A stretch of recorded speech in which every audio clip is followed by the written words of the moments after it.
Pour l'hiver, rien de tel que Un potage au poireau.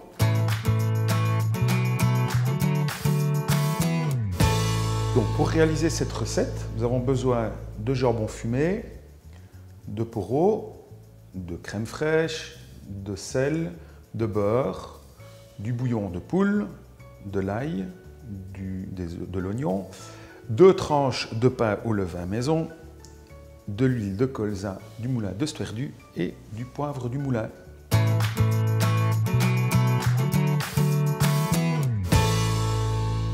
La veille, chauffer la crème et faire infuser une tranche et demie de jambon. Nettoyer le poireau et couper 2 tronçons dans le blanc. Donc maintenant, je vais blanchir mes poireaux. Peux-tu m'expliquer comment blanchir le poireau, Maxime? Ce que je vais faire, je mets chauffer de l'eau salée. Une fois que l'eau est à ébullition, je vais mettre mes tronçons de poireaux dedans. Je vais laisser ça 1 minute à eau chaude.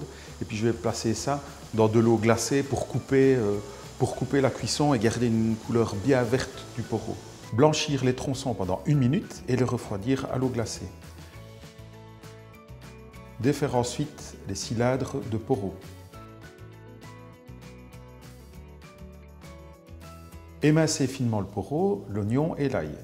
Donc surtout jamais jeter le verre de poireau ou en tout cas les parties extérieures du poireau parce qu'on peut s'en servir pour un bouillon ou pour faire une petite sauce ou quoi. Donc ça donnera tout de suite un petit goût un peu légumes aux préparations.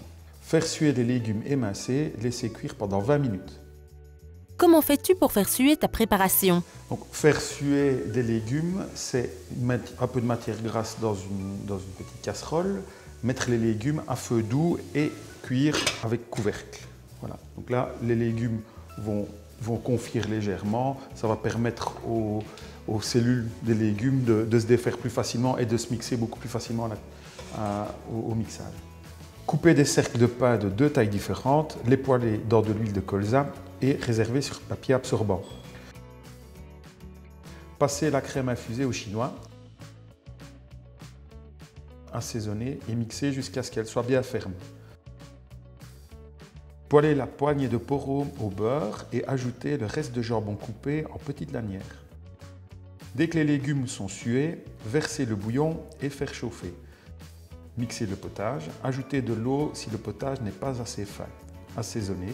Comment vas-tu dresser ton assiette, Maxime? Ce que je vais faire d'abord, c'est les petits tronçons de poireaux que j'avais mis de côté. Je vais les remplir avec la crème qui a été mixée. Je vais remplir de potage. Je vais mettre auparavant un peu de mes légumes et de la viande qui a été poêlée sur le côté. Mes petits croûtons et je vais garnir aussi avec les petits radicelles de racines de poireaux.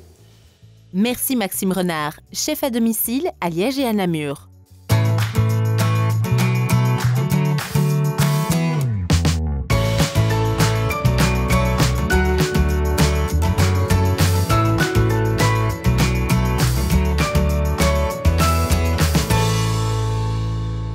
Découvrez d'autres recettes sur www.omiam.tv.